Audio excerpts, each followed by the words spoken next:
তুমি কল্পনা করো যে তুমি একটা বিশাল গর্ত খুঁড়ে পৃথিবীর নিচে নামছো, তাহলে ধাপে ধাপে যা দেখতে পাবে যেখানে গাছপালা জন্মায়, পোকামাকড় থাকে আর আমরা চাষবাস করি।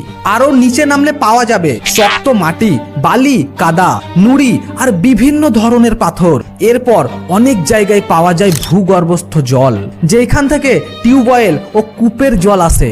তারপর আরো গভীরে আছে বিশাল শিলা স্তর, যা শত শত বছর ধরে তৈরি হয়েছে।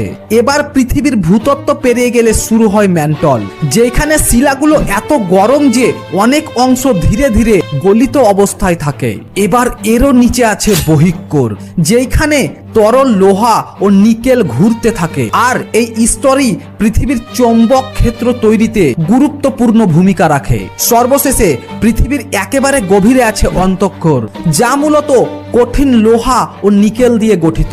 আর এইখানকার তাপমাত্রা শুনলে তুমি অবাক হয়ে যাবে। এইখানকার তাপমাত্রা প্রায় 5000 থেকে 6000 ডিগ্রি সেলসিয়াস পর্যন্ত হয়ে থাকে, যা সূর্যের পৃষ্ঠের তাপমাত্রার কাছাকাছি। অর্থাৎ আমাদের পায়ের নিচে শুধু মাটি না, রয়েছে জ্বলন্ত গরম লোহা নিকেলের এক অবিশ্বাস্য জগৎ।